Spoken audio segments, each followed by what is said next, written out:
কুমিল্লায় বন্যার পানি কমতে শুরু করায় বাড়িঘরে ফিরতে শুরু করেছে বানভাসীরা। বাড়িঘর পরিষ্কার করার পাশাপাশি নষ্ট হওয়া আসবাবপত্র মেরামতের চেষ্টা করেছেন অনেকে।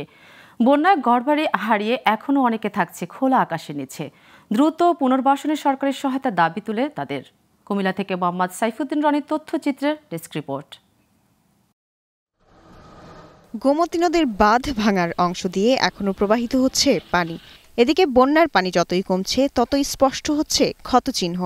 বেশ কিছু সড়কের অনেক জায়গায় খানাখন্দ হয়ে আছে। এর মধ্যে বন্যায় বিভিন্ন জায়গায় আশ্রয় নেওয়া মানুষ ফিরছেন নিজ বাড়িতে। অনেকে সব হারিয়ে আছেন স্বজনদের বাড়িতে, নিরুপায় হয়ে থাকছেন খোলা আকাশের নিচে। অনেকে ভাঙা ঘর মেরামতের পাশাপাশি ঠিক করছেন আসবাবপত্র। তাদের দাবি দ্রুত পুনর্বাসনে সরকারি সহায়তার। মানে আমরা জীবন চোখে দেখি না, আমরা কেউ না, আমাদের দাদারাও এরকম চোখে দেখেনি এত দ্রুত পানির গতি স্পিড ছিল। আমাদের তো এরকম জায়গা নাই যে আরেক জায়গায় উঠাতে পারবো। আমাদের এই মাটির ঘরটা ছিল, এই ঘরটা যাতে আমাদের কোনো স্থান নাই থাকার মতন।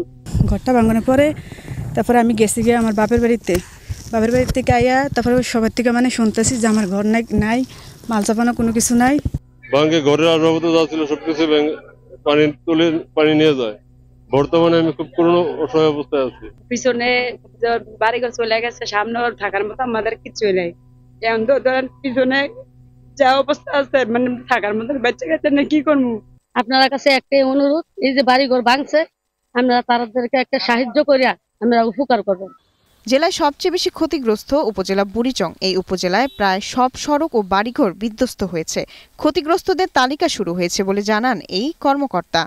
বাড়িঘর ক্ষতি হচ্ছে সবচেয়ে বেশি, তারপর কৃষি, মৎস্য, লাইভ স্টক, রাস্তাঘাট তো আপনার যখন পানিটা একেবারে পুরোপুরি চলে যাবে তখন কিন্তু আসলে রাস্তার আসল চিত্রটা তখন বোঝা যাবে। তথাপিও আমরা বিভিন্ন ডিপার্টমেন্ট থেকে আমরা পেয়েছি যে কোথায় কেমন ক্ষয়ক্ষতি হয়েছে।